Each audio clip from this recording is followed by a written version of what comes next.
Welcome to online anesthesia video of the week. Today topic is presented by Dr. S. Sivaprasath, working as an assistant professor in Madurai Medical College.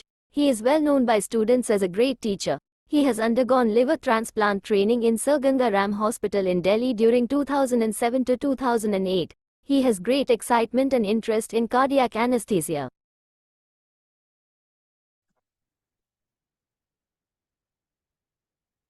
Good day to all viewers of online anesthesia.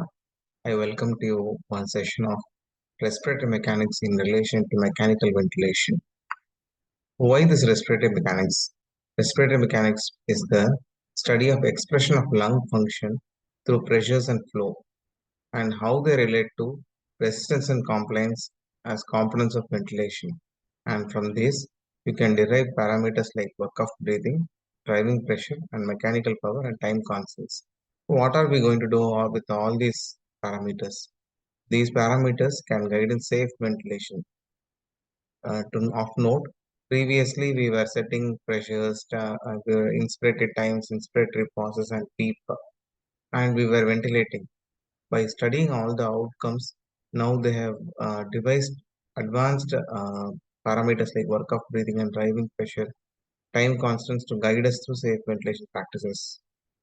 So coming to the basic anatomy, we all know that the inspiration is active and expiration is passive. Inspiration is done through contraction of diaphragm and the external intercostal muscle. The drive comes from the dorsal respiratory group in the medulla. It comes through the phrenic nerve and the intercostal nerves. So why this should occur? This has to occur to create gradients that ventilate the alveoli. To understand that, we have to see two equal and opposing forces. First is the elastic force of lung. The elastic force of lung always tries to collapse by itself. That is, the PL is directed towards inwards, and the chest wall, that is the body surface pressure, always tries to expand itself. That is the chest. If you cut open the chest and air enters, chest wall will expand and the lung will collapse by itself. The two opposing forces are exactly opposite in nature, and this keeps the lung distended. So this creates a intrapleural pressure of minus 5 centimeters of water. The inward elastic force and the outward force of the chest creates a negative intrapleural pressure, and this keeps the alveoli distended. It's called the distending pressure. Though the intraalveolar pressure is zero, the minus 5 centimeter water outside it keeps in a distended manner, and this contributes to the FRC. And the difference between the intraalveolar pressure and the intrapleural pressure is called the distending pressure of the alveolus or the transpulmonary pressure. It is always positive. Though the intrapleural pressure is negative, the difference between them is always positive. And the gradient between the body surface pressure and the intraalveolar pressure is called the transthoracic pressure. This is because the muscles are contracting outwards, that creates a gradient for the flow of air. Now, you look at that pressure at the mouth, it is called the airway pressure, and because of the flow gradient that it's created, air flows from the airway into the alveolus through a trans airway pressure. So that is the created flow. The gradient is created by the transthoracic pressure, and because of that negative pressure, the air flows in accordance to trans airway pressure. And the pressure right from the airway to the body surface is called the transrespiratory gradient, and that forms the driving pressure for air to go through the mouth to the trachea to the bronchi into the alveoli and participate in gas exchange. So we know all pressures are measured by using transducers. One pressure that cannot be measured is the pleural pressure. You cannot measure the pleural pressure easily. So we use a surrogate marker, that is the esophageal pressure. This can be easily done by inserting a Foley's catheter or any other catheter with the balloon 40 centimeters down from the lips, and when that is placed behind the heart, it can directly measure the intrapleural pressure. This can be used for calculating of static compliance transpulmonary pressure. It also can quantify auto-PEEP and calculate the work of breathing. This esophageal pressure also can help in detecting patient ventilator asynchronous. So the esophageal pressure measurement is a very useful tool. Once that intrapleural pressure is measured, all others can be calculated. So this is a video of how we are doing the calculation of intrapleural pressure. We have inserted a Foley's catheter through the nose, not through the mouth here, and we have set it exactly below the heart, behind the heart, and you can see the with each inspiratory patient's inspiration, a negative deflection is recorded. So now, when all these muscles contract, they generate negative pleural pressure and make the volume flow into the alveolus. What we are actually doing is we are uh, uh, creating volume against elastance and flow against the resistance. So this sentence should be remembered: flow against resistance and volume against elastance. Now this single compartment model of an alveolus and for lung and airway shown here. The flow goes through the transairway pressure. The volume is generated by the transthoracic pressure. The total pressure is called the transrespiratory pressure. It can be given by equation, that is the muscles of respiration P mus will generate enough pressure to ventilate the alveoli by creating a flow against the resistance and volume against the elastance. And this equation is called the equation of motion. This equation of motion will take you all through the when learning the ventilator, because each part is determined by setting of the ventilator. See, now I have underlined three variables: the pressure, the flow and volume. These keep changing according to the resistance and elastance. They are called the parameters of the lung. So this resistance elastance are parameters of the lung, and what you set keeps flow changing with the time. These are called variables. So what are the impedances to ventilation? So the muscles are contracting against something. The ventilation is prevented by something. What are these impedances? There are five impedances. The first is the elastic resistance of lung tissue in the chest wall. This is because of the inherent tissues that contain elastic substances and the resistance from surface tension. To take this two, the major component of impedance of these two is the surface tension resistance, which we'll see a little later. And the other three are frictional resistance to gas flow through airways. That is, when air flows through the airway, the rubbing of air molecules against the tissues of the trachea, they create frictional resistance. And viscoelastic tissue, that is the inertial resistance offered by muscles, tendons, bones, and all other tissues, is called the frictional resistance and deformation of thoracic tissues. And the third last part is the inertia associated with movement of gas in tissue. That is negligible in normal respiratory rates. It's called the inertance. So the first two is called the elastic resistance. The last three is called the non-elastic or viscoelastic resistance. Elastance is given by change in pressure by change in volume, whereas the resistance is given by change in pressure by flow. So this formula you have to keep in mind. Elastance is change in pressure by change in volume. Resistance is change in pressure by flow. When it comes to the work of the muscle in overcoming the impedance to ventilation, it is called the work of breathing. Elastic resistance contributes 65% of the work, and non-elastic resistance contributed 35% of the work. The 65% of work is stored in the muscle, and it is as potential energy during inspiration and is expended during exhalation. Coming to the normal pleural pressure alveolar flow curves for a spontaneous breathing patient, we have to first remember that the negative pleural pressure is minus 5 centimeter water, and that keeps the alveoli open in the resting state of the FRC. So here in the first graph, we can see that the pleural pressure resting state is a minus 5 centimeters of water. Once the muscles start to contract, the pleural pressure becomes more negative, that is from minus 5 to minus 8 centimeter water. So this is transmitted to the alveoli, and the reduction in blood pressure will change the alveolar pressure from 0 at the end exhalatory state to minus 1 in the inspiratory state.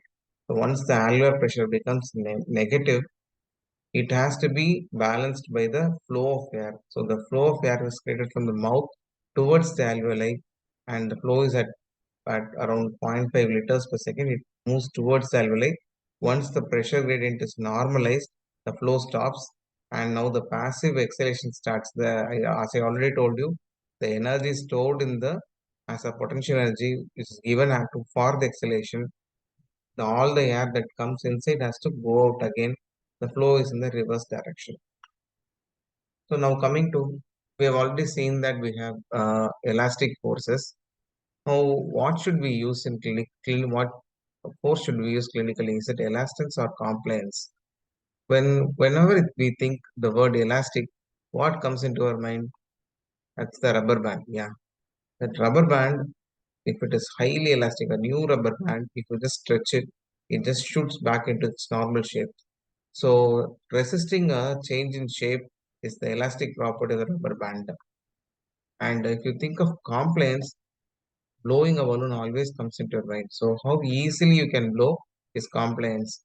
So when you correlate clinically, compliance is a better factor. Remember, elastance can be always two-dimensional, but compliance can be three-dimensional. That is, change in volume for a given descending pressure. So the relation between elastance and compliance is inverse. Now coming to the equation of motion, P mass is equal to the generation of flow against resistance and volume against elastance. Now I want to replace this elastance by compliance. So it becomes volume by compliance. This is the modified equation of motion. Flow into resistance plus volume by compliance. Coming to the variables, pressure, volume and flow, they vary with time. We have to see the relationship between each of them. So pressure remains unique and different, whereas the flow, time, volume are related to each other. What is the relationship? Suppose I set a Titan volume of 500 ml and I inspire within a time of 2 seconds, quite long, but just for example, my inspiratory time is 2 seconds. It means that my flow is 250 ml per second. So each second, if 250 ml flows into my lung, I can finish my inspiration with 500 ml in 2 seconds. This flow of 250 ml per second equates to 15,000 ml in 60 seconds. I'm multiplying by 60. It becomes 15,000 ml in 60 seconds or 15 liters per minute. That is the flow. So now the relationship between volume, time and flow is the volume integral of time. So pressure is different. Flow, time and volume are all together. So that is why whenever you set a ventilator, either it's pressure controlled or volume controlled. Volume control encompasses flow control also. So now we come for the parameters which are inherent to the lung. First is compliance. So compliance is, as I already told you, is the distensibility of lung and is defined as change in volume brought about by 1 centimeter change in pressure. If we plot it, in the x-axis we have the intrapleural pressure or the transparent, whatever pressure it is, we can plot in the x-axis, and in the y-axis we can have the change in volume. Now, if the lung was to be just an elastic tissue without any surface tension, you would notice that there's a linear increase in volume with change in pressure and a linear decrease in volume with change in pressure. So there will be no loop, just a line there. But the problem is the lung does not contain elastic tissue alone. It contains many other tissues. It has resistive forces. It has surface tension. So because of that, the pressure volume follows a looping pattern. The inspiration goes down like that.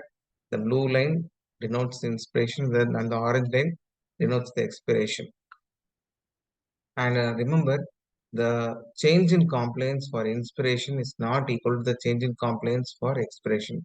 So this loop shows hysteresis. This hysteresis is because of the effect of surface tension surfactant, recruitment of the alveoli during inspiration and the change during expiration, and redistribution of the gas during the inspiration. Of all, the contribution of surface tension and surfactant is the most important factor that determines the compliance during inspiration and expiration. So to understand the effect of surface tension, we have to look at the Laplace law.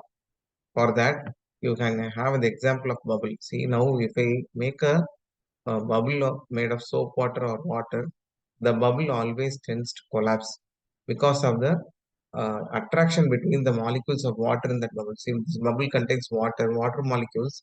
All these molecules are attracting each other, so they'll tend to collapse. Once this tendency to collapse is there, it means that the pressure inside there is only air inside and outside. The pressure inside the balloon will slightly start to increase. So that pressure is given by the Laplace law.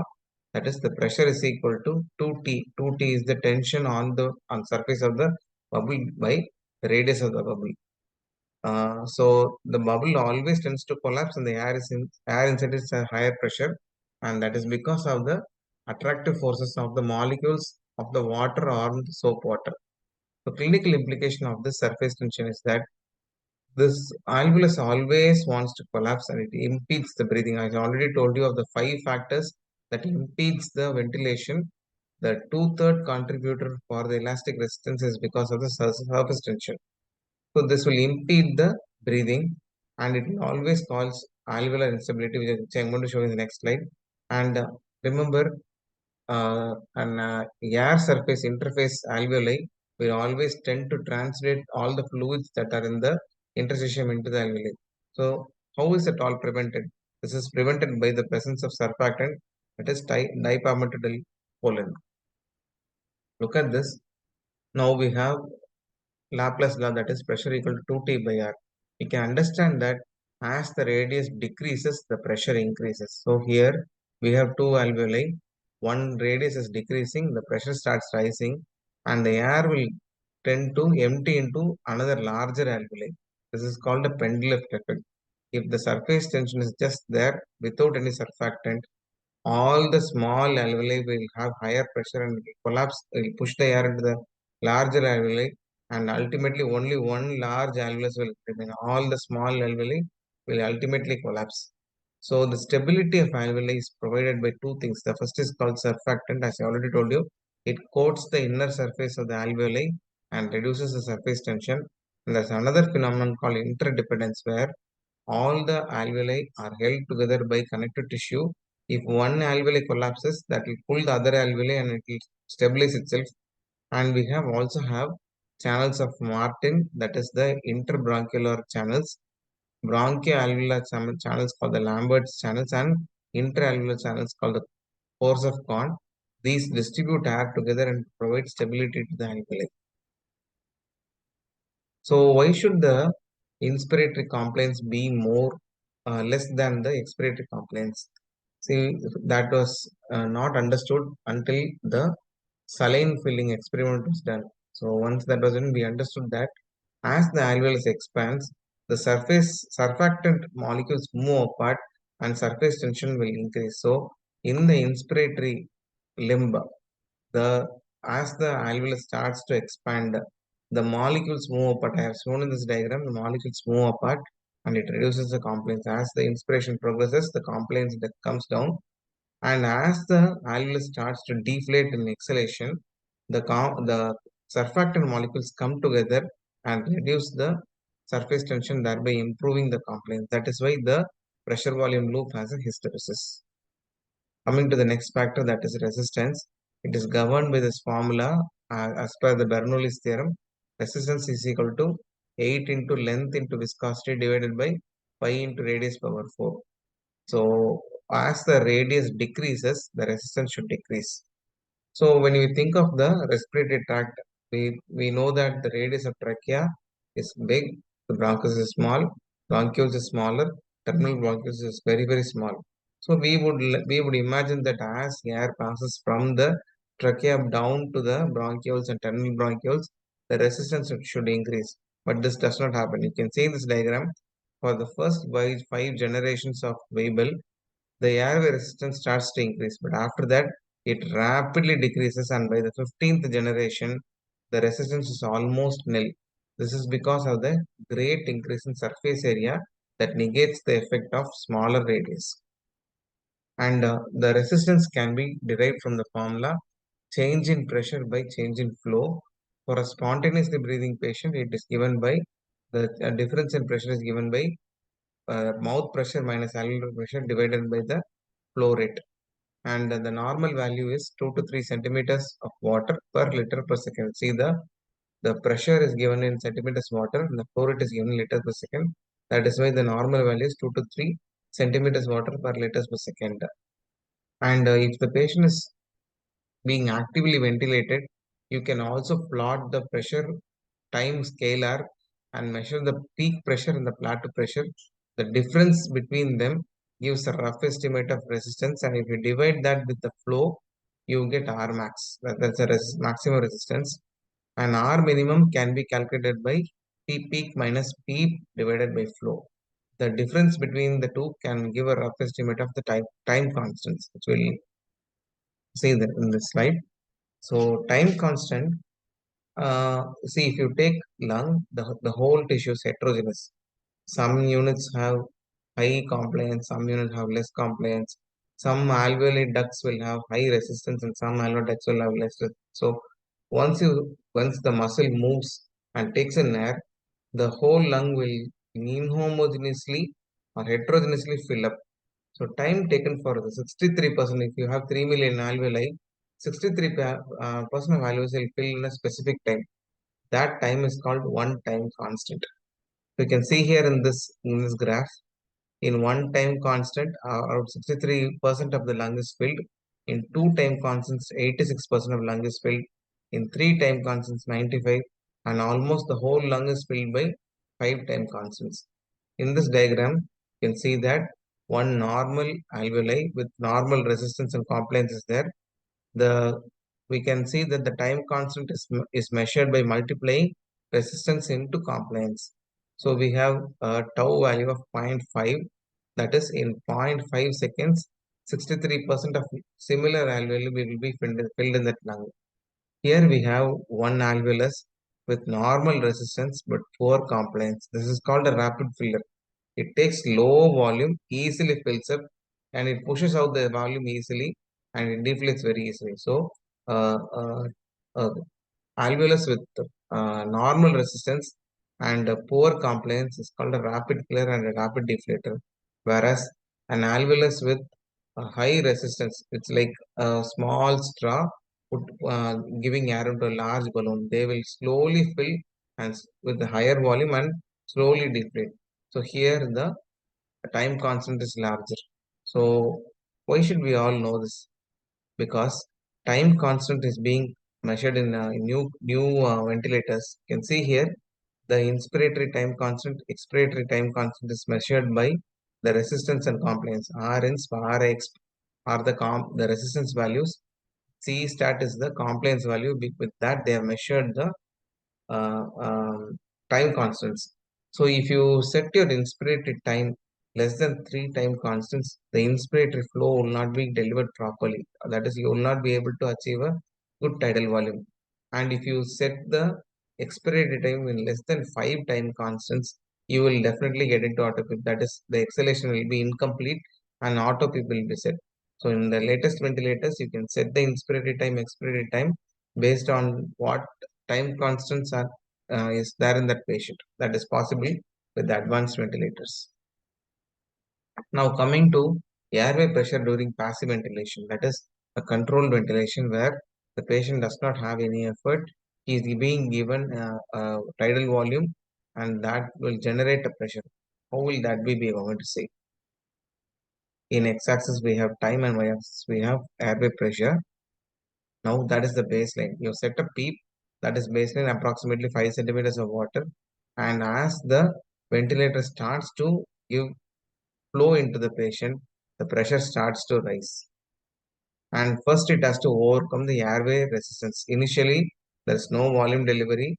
The airway resistance is overcome by giving some amount of pressure and slowly the alveolus starts filling up with a gradual increase in pressure and it reaches a peak. So that is the peak inspiratory pressure. Now, if you apply inspiratory hold, the pressure will come down, the gas will redistribute itself, and now only the elasticity of the lung exerts pressure over the air inside, and that is called the plateau pressure. And that depends on the compliance of the lung. So you have two factors. One, a dynamic compliance, that is, which constitutes of compliance when the air is flowing.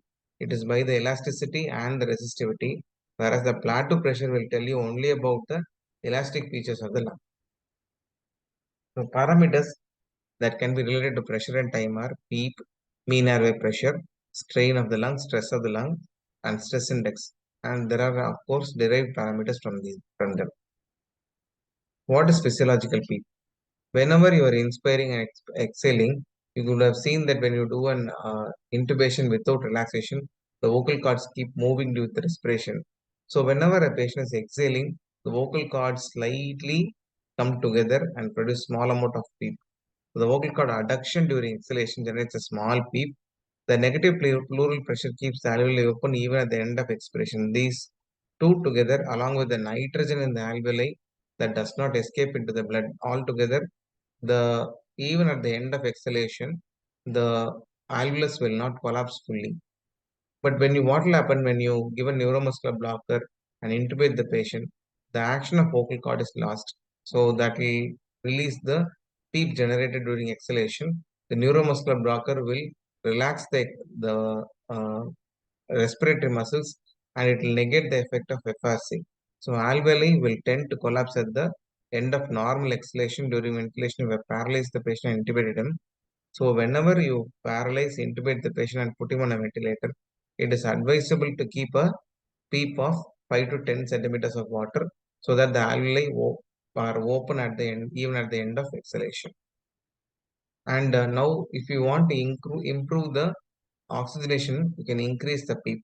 So increase the PEEP by setting it on the ventilator, and that becomes the new baseline for the ventilation. So that is called an extrinsic PEEP. So what you set is called the extrinsic PEEP. So if you don't give adequate time for exhalation, what happens is the PEEP starts building up. That is called the extrinsic PEEP, and that can be detected by this flow time. So this is the flow time curve. You can see that this is the inspiratory phase, and that is the exhalation phase. The exhalation phase has not come to the end. The next inspiratory phase has started. If you apply a expiratory hold maneuver, you will be able to detect the auto PEEP in the pressure time curve also. Coming to mean airway pressure. So if you always calculate mean of two variables, it is x plus y by 2. But if you calculate mean arterial pressure, it is 1 systolic plus 2 diastolic divided by 3 because of the variation in time. But you cannot calculate mean airway pressure like that. It has got a specific formula. MAP is equal to 0.5 into peak inspirator minus PEEP into total inspiratory time by total respiratory cycling time plus PEEP. See, so it has taken into all factors. It has taken peak inspirator pressure, PEEP as the pressure factors, the total time in which the high pressure has been remaining in the airway for what duration of time, plus the PEEP. So all four factors are taken together, and for volume control ventilation is multiplied by 0.5. For pressure control breath, that is not there, which means that the mean airway pressure during volume control breath is always less than the pressure control breath.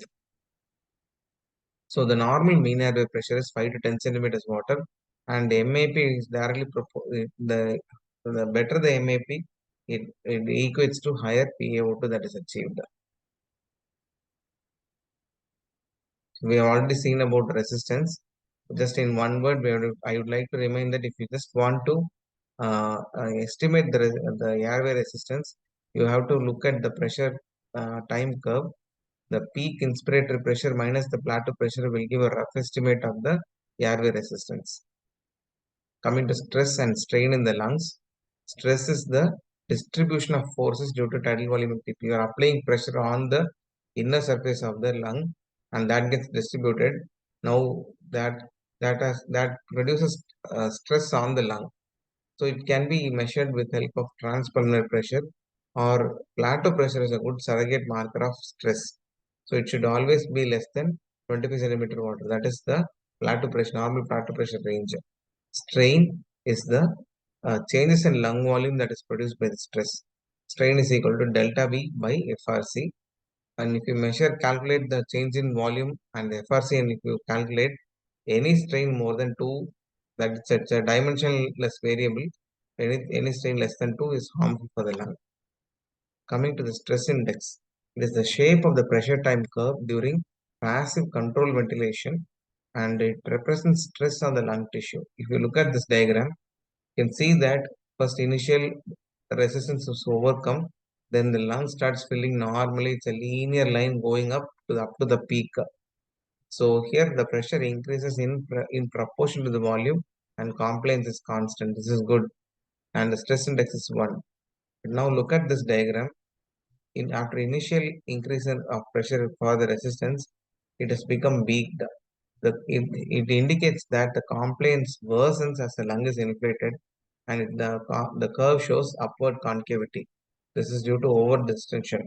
Now, this is if you see this one, it means that you have to titrate the tidal volume, PEEP, and inspirated time so that the lung injury does not occur. Coming to another scenario, you have a downward concavity, and this is indicative of improvement in compliance as the lung is inflated.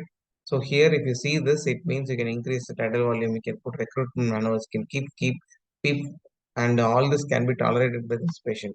So now you should remember that a downward concavity is good, and an upward concavity, let's say if you don't want, you just tell like this, no? Like this, if you see in a pressure time curve, it means you should be careful. Next is driving pressure.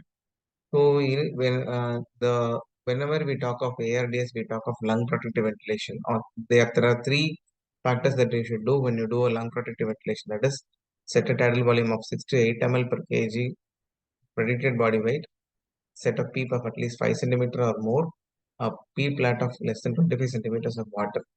They found that even if you set all this, it is still not associated with good outcome in certain set of patients. They found that these factors are important only when the driving pressure is less than 15 centimeters of water. If the lung becomes stiff and your driving pressure goes more than 15 centimeters of water, even the three lung protective ventilation strategies what you're going to employ will not be helpful. There you will have to titrate the driving pressure by changing the parameters. What parameter will you change? Driving pressure is given by the formula P plat minus P. So P plat is one factor that you can change, or PEEP is one factor that you can change. You also know that the static compliance is measured by dividing tidal volume by P plat minus P. You can replace that P plat minus P by driving pressure. So C stat is equal to VT by driving pressure. Now driving pressure is equal to VT by C stat. So there are 2 to 3 parameters which you can change: P plat and tidal volume. By changing these three, you can bring the driving pressure less than 15 centimeters of water. Now coming to the work of breathing. Work of breathing is a product of the pressure change into the volume change. So you know that in physics, work means force into displacement. The force is the pressure and the displacement is the volume. Normal work of breathing is done by all these muscles in your the external intercostal and the uh, diaphragm for creating the flow of air into the alveoli. So that constitutes 2% of BMR. 65% of the muscles work goes to overcoming the elastic work, and 35 to overcome the resistive work. So I already told you 65% of work is stored as potential energy in the lung, and it is expended in doing the exhalation. Normal work, what we do is 0.5 kilogram meters per minute, or the better way of expressing it points in joules per liter, that is 0.3 to 0.6 joules per liter. So this is the work of breathing that is normally what we do in spontaneous breathing during rest, and that can be measured and clinically implicated with help of Campbell diagram. This is a Campbell diagram, but this is complex. Most ventilators now use something called as a surrogate mark called pressure time product. See here, you can see that this is a pressure control ventilation. This is the PEEP there. The patient is taking a spontaneous effort and triggering the ventilator. So the inspirator curve goes down, and it stays there for some time. The peak inspirator pressure in that in that triggering, and that inspirated time is integral, and that gives a value of 60 to 150 centimeters water per second per minute. So that is called the pressure time product. In newer ventilators, the work of breathing is given, and if you are coming off from a control mode into a assist and a spontaneous support modes. When the patient has higher pressure time products or increased work of breathing, it means it's still not fit to be weaned off. As the work of breathing reduces and you support, the weaning process can be easier. Next is the mechanical power of breathing. So work of breathing, we always say it in a single breath. But what happens is over a period of time, the energy from the ventilator is transferred to the patient and that has to be measured. So mechanical power is the energy delivered or expended for a minute. So for volume control ventilation, you have a formula that is given by minute ventilation into peak plus P plus inspirated flow by 6 divided by 20.